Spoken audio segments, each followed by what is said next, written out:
Hello guys, welcome to sleepy classes. Guys, आज हम discuss करेंगे साइंस से 10 क्वेश्चंस और ये क्वेश्चंस होंगे केमिस्ट्री से।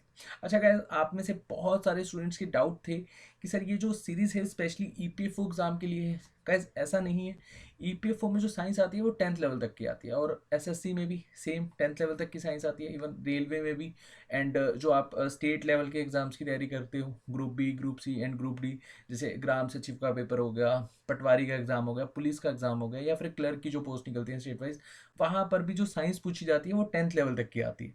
तो ये क्वेश्चंस आपके लिए भी इंपॉर्टेंट हो जाएंगे। तो चलिए स्टार्ट करते हैं। आज का जो हमारा फर्स्ट क्वेश्चन है, match column first with column second. अब कॉलम फर्स्ट में दिए गए हैं कुछ साइंटिस्ट के नेम। अब इनके द्वारा कुछ थ्योरीज हैं जो हम कॉलम सेकंड में देखेंगे और देखते हैं कौन से साइंटिस्ट ने कौन सी थ्योरी दी थी। तो थॉमसन भाई साहब ने दी थी प्लम पडिंग थ्योरी या प्लम पडिंग मॉडल, एक ही बात है। रदरफोर्ड मॉडल क्या कहता था हमें? Concept of quantization of energy. Then Bohr model, Bohr model से हमें पता लगता है न्यूक्लियर थ्योरी के बारे में। डी ब्रॉगली थ्योरी, ये ड्यूल नेचर ऑफ इलेक्ट्रॉन के बारे में हमें बताती है। अब चलिए मैं एक्सप्लेन करता हूँ वन बाय वन।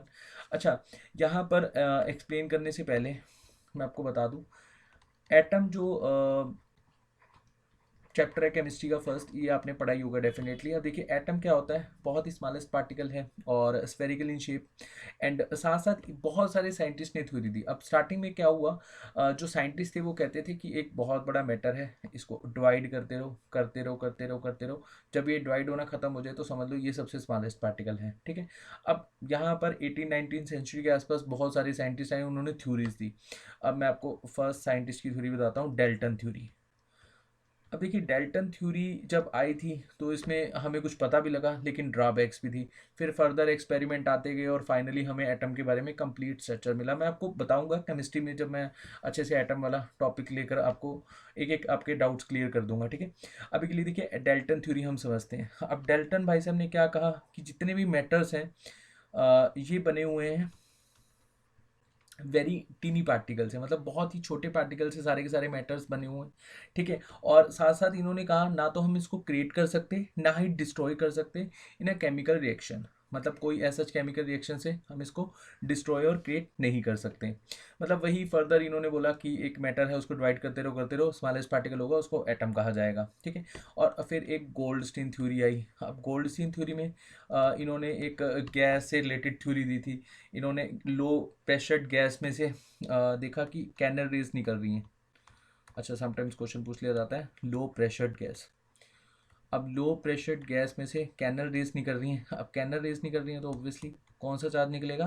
पॉजिटिव। तो प्रोटॉन की थ्योरी किसने दी थी? गोल्डस्टीन ने। ठीक है। इसको सिंबलाइज करा गया था इस फॉर्म में। उसके बाद आते हैं जे जे थॉम्पसन। अब जे जे थॉम्पसन की जो थ्योरी थी ये बहुत ही सिंपल है समझने में। Plum pudding model. अब देखिए, आप सबने वाटरमेलन खाया होगा डेफिनेटली, जो ये रेड रेड सरफेस है जिसको हम लोग खाते हैं। ये तो कहा थॉमसन ने कि ये पॉजिटिव चार्ज है, सारा का सारा पॉजिटिव चार्ज है, और जो सीड्स हैं ये क्या है? इलेक्ट्रॉन है, मतलब ये नेगेटिव चार्ज है। अब इसको आप इस तरह से समझ सकते हो। ठीक है, ये कहना था थॉमसन का। अब थॉमसन ने ये भी कहा कि जो एटम है वो इलेक्ट्रिकली न्यूट्रल है, मतलब यहाँ पर जितने पॉजिटिव चार्ज हैं उतने ही यहाँ पर इलेक्ट्रॉन्स हैं। तो पॉजिटिव और जो नेगेटिव चार्ज इक्वल होंगे तो एटम क्या होगा? न्यूट्रल होगा, मतलब इलेक्ट्रिकली न्यूट्रल होगा। ये कहना था थॉमसन का। उसके बाद इस थ्योरी के कुछ ड्रॉबैक्स भी थे। हालांकि थॉमसन को इस थ्योरी के लिए नोबेल प्राइज़ भी दिया गया था। मैं आपको डिटेल में समझाऊंगा, इस थ्योरी से रिलेटेड और भी क्वेश्चंस पूछे जाते हैं। अब इसके बाद आती है रदरफोर्ड की थ्योरी। अब रदरफोर्ड ने एक नेक्स्ट लेवल पर थ्योरी डिस्कवर करी। इन्होंने क्या किया, एक गोल्ड की फॉइल ली, मतलब बहुत ही पतली सी फॉइल यहाँ पर कंसीडर करी इन्होंने, और साथ में एक अल्फ़ा पार्टिकल लिया। अब अल्फ़ा पार्टिकल से इन्होंने मतलब यहाँ पर पूछ लिया जाता है समटाइम्स कि जो अल्फ़ा पार्टिकल्स हैं ये इसमें कौन से एलिमेंट को यूज़ करा गया था? हीलियम को, डबल हीलियम। ठीक है, ऐसे आप लिख लेना, डबल हीलियम 2+, और इसका मास कितना होता है? 4 AMU। चलिए, अब अल्फ़ा पार्टिकल से जो रेस गई, अब क्या लग रहा था रदरफोर्ड को कि ये रेस या तो टकराकर वापस आ जाएंगी या पास हो जाएंगी। लेकिन यहाँ पर एक चीज़ मतलब इनको देखने को मिली जो इन्होंने एक्सपेक्ट भी नहीं करी थी। इन 12,000 के आसपास ये रेस निकलती हैं, और कुछ रेस तो यहाँ से पास हो जाती हैं, मैक्सिमम रेस डिफ्लेक्ट हो जाती हैं। ठीक है, मतलब पास हो रही हैं, मतलब इसको ऐसा लगता है कि ये एटम बहुत ही अंदर से खाली है, तो रेस पास हो रही हैं और कुछ रेस वापस आ जाती हैं। अब एक रे जो थी वो यहाँ पर जाती है और उसी तरह वापस आ जाती है, मतलब एक तरह से आप कह सकते हो रीबाउंड कर जाती है, या फिर 180 डिग्री एंगल पर डिफ्लेक्ट कर जाती है। अब यहाँ पर ये जो हमें देखने को मिला, इसके बाद रदरफोर्ड ने क्या कहा कि जो एटम है उसके मिड में न्यूक्लियस है और सारा का सारा जो मास है वो यहीं पे है। बीच में एटम क्या है, खाली है, और यहाँ पर मास है और इसके चारों ओर इलेक्ट्रॉन घूम रहे हैं, मतलब ऐसे समझ लो। ये तो क्या है, न्यूक्लियस, सारा का सारा मास यहीं पे ही है, ठीक है, इसके चारों ओर इलेक्ट्रॉन घूम रहे हैं। लेकिन अब ये थ्योरी में भी ड्रॉबैक थे। इन्होंने क्या बोला कि जो ये इलेक्ट्रॉन घूम रहे हैं ये सेंट्रीफ्यूगल फोर्स के अकॉर्डिंगली घूम रहे हैं। अब सेंट्रीफ्यूगल फोर्स की एक थ्योरी है, वो थ्योरी आपने फिजिक्स में पढ़ी होगी। मान लो कि जैसे ऐसे इलेक्ट्रॉन घूम रहा है, अब घूमते घूमते धीरे धीरे धीरे धीरे धीरे धीरे ये क्या हो जाएगा, डिस्ट्रॉय हो जाएगा। अब डेल्टन ने क्या कहा था कि एटम तो डिस्ट्रॉय नहीं हो सकता और ना ही इसको हम क्रिएट कर सकते। तो रदरफोर्ड की जो थ्योरी थी ये कहीं हद तक फेल हो जाती है, लेकिन हमें कुछ ना कुछ यहाँ से जानने को मिलता है कि जो न्यूक्लियस है इसमें कुछ चार्ज है, या मतलब कुछ ऐसा मास है जिससे एक रे टकरा के वापस आई थी। अच्छा, इसने ये भी कहा था कि जो पॉजिटिव चार्ज है वो कम है, ठीक है, ये भी इसने कुछ कहा था, मतलब ऐसे कहा था प्रोटॉन का जो चार्ज है वो इलेक्ट्रॉन से ज़्यादा है, ये कहा था एग्जैक्टली, प्रोटॉन का चार्ज इलेक्ट्रॉन से ज़्यादा है, मास, चार्ज नहीं मास, ठीक है। उसके बाद न्यूक्लियस का रेडियस 1 लाख गुना छोटा होता है एटम से, ऐसा कुछ भी कहा था इसने। जो न्यूक्लियस का रेडियस है वो 1 लाख गुना छोटा है एटम से, मतलब बहुत ही बहुत कम रेस वापस आई थी, तो उसको लगा कि रेडियस बहुत ही छोटा होगा। तो ये कुछ एक्सपेरिमेंट थे जो रदरफोर्ड ने हमें बताए थे अपने एक्सपेरिमेंट में, मतलब कुछ एक्सप्लेनेशन दी थी। उसके बाद इलेक्ट्रॉन का मैंने आपको बता दिया, जे थॉमसन। प्रोटॉन का यहाँ पर मैंने आपको बताया पहले गोल्डस्टीन, फिर रदरफोर्ड ने बताया। अच्छा, यहाँ पर क्वेश्चन पूछ लिया जाता है इलेक्ट्रॉन का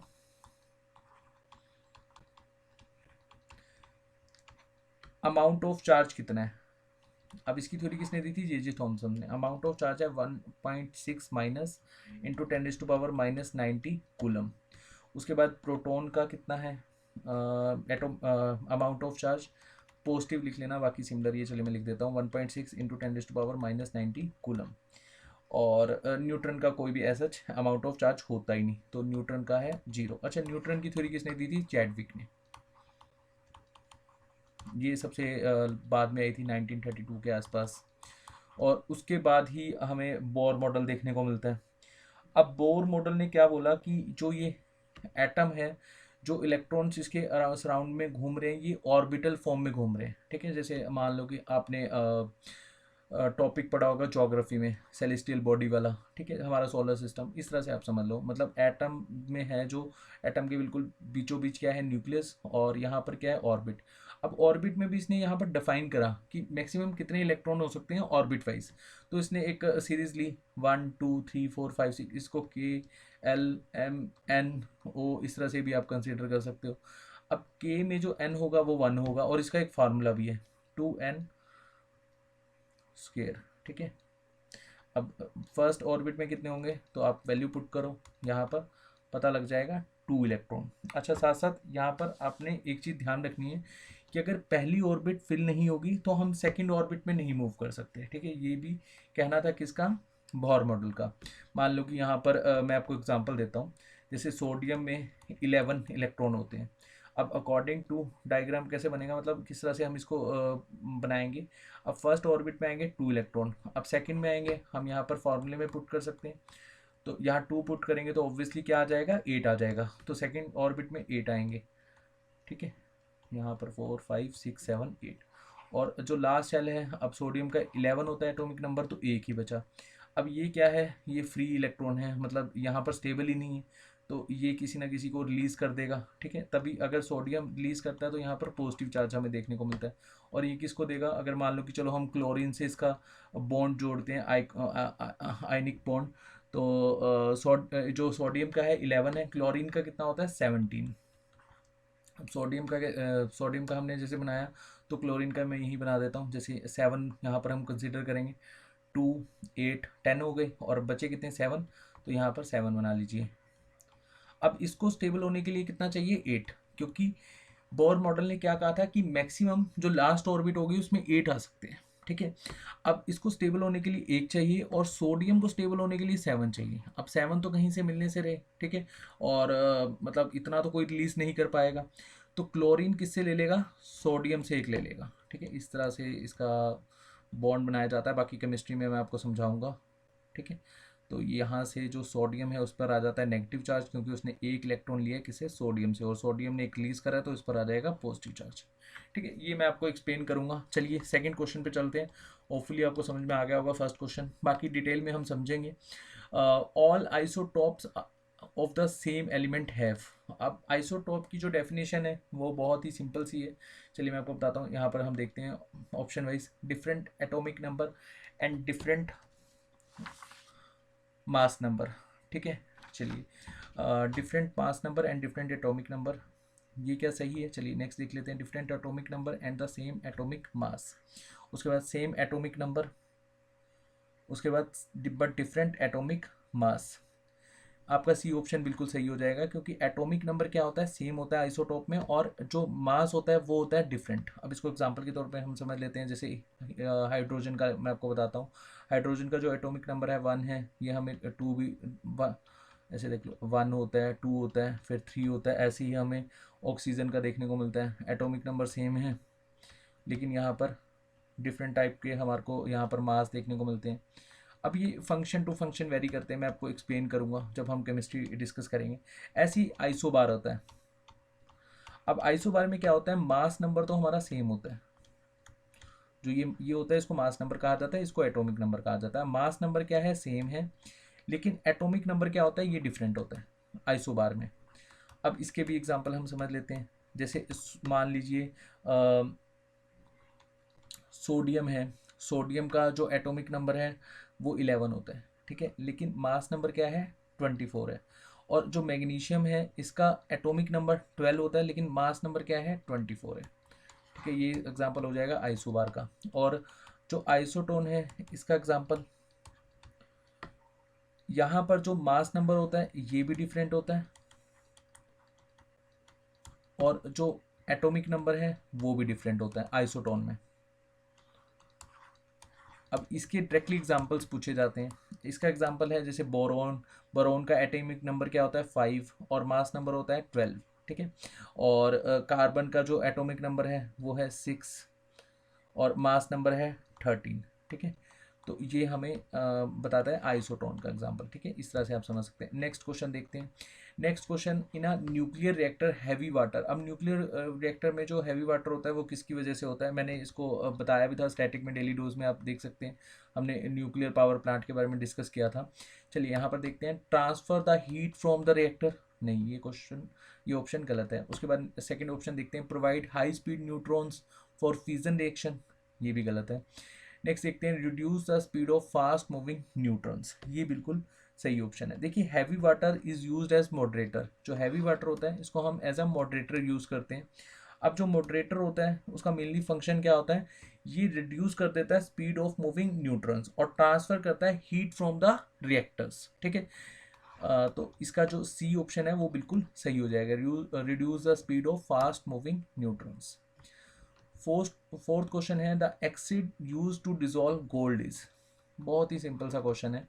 चलिए ऑप्शन में देख लेते हैं, hydrochloric acid, aqua regia, nitric acid, phosphoric acid. देखिए जो एसिड यूज किया जाता है गोल्ड को डिजोल्व करने में उसको कहा जाता है एक्वा रिजिया। अब इसमें दो एसिड यूज होते हैं, एक तो होता है हाइड्रोक्लोरिक एसिड जिसको हम HCl कहते हैं, और एक है नाइट्रिक एसिड HNO3। अब इनका मेनली कंसंट्रेशन कैसे होता है, देखिए एक्वारिजिया को एक तरह से रॉयल वाटर या रॉयल एसिड भी कहा जाता है, रॉयल वाटर या फिर रॉयल एसिड। अब इसको आप ऐसे समझ सकते हो, 3 तो यहाँ पर HCl है, मतलब 3:1 में होता है ये, तो 3 तो HCl होगा, 1 क्या होगा आपका HNO3, 3 concentration of HCl and 1 concentration of HNO3, और इसको मिलाकर बनता है एक्वा रिजिया। अब एक्वारिजिया मेनली किस में यूज होता है, जो लीस्ट रिएक्टिव मेटल होते हैं या फिर जो नोबल मेटल्स होते हैं। अब नोबल मेटल में एक तो गोल्ड आता है और एक क्या आता है, प्लेटिनियम। और ये जो एक्वारिजिया है इसका कलर क्या होता है, yellow orange forming liquid, yellow orange colour का होता है, ठीक है। चलिए नेक्स्ट क्वेश्चन देखते हैं। फिफ्थ क्वेश्चन है हमारा, oxide of which of the following will turn red litmus blue. तो लिटमस एक पेपर है, तो देखते हैं किस तरह से रिएक्शन होती है ये। अब एसिडिक सॉल्यूशन में अगर हम देखें तो रेड रेड ही रहता है, लेकिन जो ब्लू लिटमस पेपर होता है वो रेड में कन्वर्ट हो जाता है, मतलब टर्न हो जाता है। और जो न्यूट्रल होता है हमारा, इसका सोल्यूशन अगर हम देखें तो रेड में रेड ही रहता है और ब्लू में भी ब्लू ही रहता है। अल्कलाइन में अगर हम देखें तो रेड ब्लू में टर्न हो जाता है और ब्लू ब्लू ही रहता है, ठीक है। इसको मैं अभी समझाता हूँ, क्वेश्चन की फॉर्मेट में समझो। अब देखिए, oxide of which of the following will turn red litmus blue. अब चार ऑप्शन है आपके पास, magnesium, phosphorus, sulphur and carbon. अब जो फॉस्फोरस, सल्फर एंड कार्बन है ये क्या है, नॉन मेटल्स हैं। They will form acidic oxide. Phosphorus, sulphur and carbon ये क्या फॉर्म करेंगे, एसिडिक ऑक्साइड। और जो मैग्नीशियम है ये अकेला क्या है, मेटल है। और इससे हम क्या देखेंगे कि ये जो क्या हो जाएगा, रेड लिटमस से ब्लू में हो जाएगा, ठीक है। इट विल फॉर्म ऑक्साइड, और ये क्या है, बेसिक इन नेचर, तो ये कन्वर्ट हो जाएगा रेड लिटमस से ब्लू में। ये तीनों क्या है, नॉन मेटल है। चलिए इसका आंसर है मैग्नीशियम। उसके बाद नेक्स्ट क्वेश्चन देखते हैं हम। अब नेक्स्ट क्वेश्चन ये भी बहुत इजी है और बहुत इंपॉर्टेंट भी। With silver salt is used for making film of photography. आपने देखा होगा, आप फोटोग्राफी के लिए जाते हो तो वो एक पेपर में आपकी फोटोग्राफी को एक तरह से लिक्विड की फॉर्म में मतलब लगा कर दे देते हैं, मतलब ट्रांसपेरेंट सा एक पेपर निकलता है, फिर वो पेपर पे लगता है और हमारी फ़ोटो उस पर लग जाती है पेपर पर। तो ये किस साल्ट की बदौलत होता है, देखिए चार ऑप्शन है, silver bromide, silver chloride, silver sulphate, silver nitrate. तो ये होता है सिल्वर ब्रोमाइड की वजह से, ठीक है। अब इसके पीछे थ्योरी क्या है, तो ये ध्यान से समझिए। अब सिल्वर ब्रोमाइड यूज़ किया जाता है to prepare the light sensitive chemical, या इमल्शन भी कह सकते हो, या फिर फोटोग्राफिक फिल्म के लिए बेसिकली यूज़ किया जाता है सिल्वर ब्रोमाइड। अब इसके जो सॉल्युबल होता है, silver bromide soluble in hypo solution. अब समटाइम्स पूछ लिया जाता है कि इस सॉल्यूशन को क्या कहते हैं, ठीक है।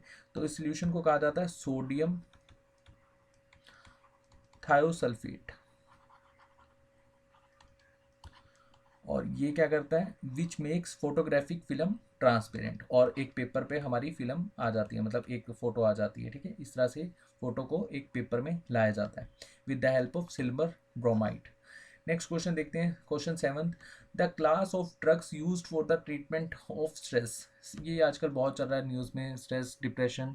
तो जो स्ट्रेस या डिप्रेशन या एनजाइटी जो होती है, उसमें हम कौन से ड्रग को यूज़ करते हैं, कौन सी मेडिसिन को यूज़ करते हैं, ट्रैंक्विलाइजर या फिर ड्यूरेटिक्स है, पेन किलर है, पेन किलर तो नहीं यूज़ करेंगे ऑब्वियसली, सी ऑप्शन तो नहीं होगा, या फिर एंथीहिस्टामाइन। तो ये आपका जो ए है ये ऑप्शन बिल्कुल सही है।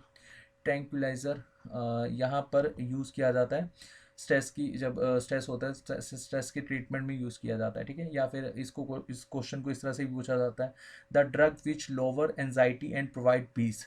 तो हम कौन सा ड्रग लेते हैं, ट्रैंक्विलाइजर। और इसको स्लीपिंग पिल भी कहा जाता है। जब एनजाइटी के अटैक आते हैं तो स्लीपिंग पिल के पॉइंट ऑफ व्यू से भी दिया जाता है इसको, बट डोज थोड़ी हैवी कर दी जाती है, ठीक है। तो याद रखना। और मेंटल डिजीज़ में भी इसी को ही दिया जाता है, लेकिन थोड़ा सा सब्सटेंस चेंज कर दिया जाता है। चलिए वो एक अलग टॉपिक है, फिर देखेंगे इसको केमिस्ट्री में। उसके बाद नेक्स्ट क्वेश्चन है आपका, which is used as laughing gas. अब लाफिंग गैस नाइट्रस ऑक्साइड, ये डेफिनेटली आपको आता होगा, क्वेश्चन नंबर 8। अब लाफिंग गैस नाइट्रस ऑक्साइड होती है हमारी। अब ये जो एक तरह की गैस है, इसको कहा जाता है एनेस्थेटिक गैस। ऐसे क्वेश्चन पूछे जाते हैं कि बताइए, नाइट्रस ऑक्साइड जिसको लाफिंग गैस कहा जाता है उसका दूसरा नाम क्या है, एनेस्थेटिक गैस। और फार्मूला तो आपको पता ही होगा, N2O। एक तरह की कलरलेस गैस है ये। और अगर हम इसको इनहेल करते हैं तो डिसओरिएंटेशन हो जाता है, नमनेस हो जाती है एकदम, लॉस ऑफ कोऑर्डिनेशन, हम अपना कोऑर्डिनेशन ही एकदम खो जाते हैं, डिजीनेस आ जाती है, अल्टीमेटली हमारा जो कॉन्शियसनेस होता है वही ख़त्म हो जाता है। ठीक है, तो हम बेमतलब से हंसने लग जाते हैं। चलिए नेक्स्ट क्वेश्चन देखते हैं। नेक्स्ट क्वेश्चन है which one of the following is also called stranger gas. अब स्ट्रेंजर गैस कहा जाता है जिनॉन को, ये कहीं पर भी यूज़ नहीं होती। ठीक है, एक तरह की ये रेयर गैस है, मिलती बहुत कम है। अगर हम एटमॉस्फेयर में बात करें तो मिलियंस में ये 0.08% इसका पार्ट हमें देखने को मिलता है, और इसका जो एटॉमिक नंबर है वो है 54। ठीक है, और रेयर है, ऑर्डरलेस है, कलरलेस है, टेस्टलेस है, केमिकल अनरिएक्टिव गैस है, तो एक तरह की यूजलेस है, मतलब यूज़ होती है बहुत कम होती है, इस तरह से आप कह सकते हो। यूजलेस तो नहीं हम कहेंगे। अच्छा, इसको डिस्कवर्ड किया था 1898 में, और किसने करा था? William Ramsay and Morris Trevor. मैं लिख देता हूँ यहाँ पर, William Ramsay and Morris ट्रेवर्स। Next and आज का last question, which one of the following polymer is used in making bullet proof waste. जो हमारी आर्मी या फिर आपने फिल्म्स में देखा होगा कि हमारे जो बेसिकली लीडर्स होते हैं वो भी कई बार बुलेट प्रूफ जैकेट पहनते हैं। जो नक्सल एरियाज़ हैं, बहुत सारी मूवीज़ में आपने देखा होगा, ये आपको पता ही होगा बुलेट प्रूफ वेस्ट। लेकिन ये बनी किसकी होती है ये नहीं पता होगा। देखिए चलिए ऑप्शन में देखते हैं, पिक्लाइट, टेफ्लॉन, पॉलीअमाइड्स या फिर पॉलीयूरेथेन्स। तो इसका सही आंसर है पॉलीअमाइड्स। अब इसको इस तरह से भी कहा जाता है कि कौन से मटेरियल से बनी होती है, तो मटेरियल का नाम है केवलर। केवलर मटेरियल होता है, कॉमनली यूज होता है बुलेट प्रूफ वेस्ट में, और केवलर को ही बेसिकली कहा जाता है पैरा एरोमेटिक पॉलीअमाइड। अच्छा, इसको ना एक दूसरे नाम से भी जाना जाता है, ये नाम थोड़ा सा डेंजरस है, मतलब याद करने में। पोली पैरा फिनाइलिन, और इसको कहा जाता है टेराफाइथोलेमाइड। अब देखिए ईपीएफओ और जो आपके एसएससी लेवल के एग्जाम होते हैं उसमें डायरेक्टली ये क्वेश्चन पूछा जाता है। बताइए पोली पैराफिनाइलिन टेराफाइथोलेमाइड बेसिकली क्या किस लिए यूज़ किया जाता है बुलेट प्रूफ वेस्ट के लिए। तो ऐसे क्वेश्चंस पूछे जाते हैं। होपफुली मैं प्रोनाउंस ठीक कर रहा हूँ, अगर नहीं कर रहा हूँ तो उसके लिए सॉरी। तो चलिए 10 क्वेश्चन हमने आज डिस्कस करे हैं केमिस्ट्री से। ये सीरीज़ हम कंटिन्यू रखेंगे, आपके एग्जाम के लिए काफ़ी बेनिफिशियल है। और मैंने जैसे कि पहले बताया, अगर आप एसएससी की तैयारी कर रहे हो, रेलवे की तैयारी कर रहे हो, या फिर स्टेट लेवल के एग्जाम्स की तैयारी कर रहे हो, क्या सभी एग्जाम में अगर 10th लेवल की साइंस आती है तो ऐसे क्वेश्चंस आपको देखने को मिलेंगे। तो चलिए थैंक यू सो मच, और पीडीएफ मिलेगी आपको हमारे टेलीग्राम चैनल पर।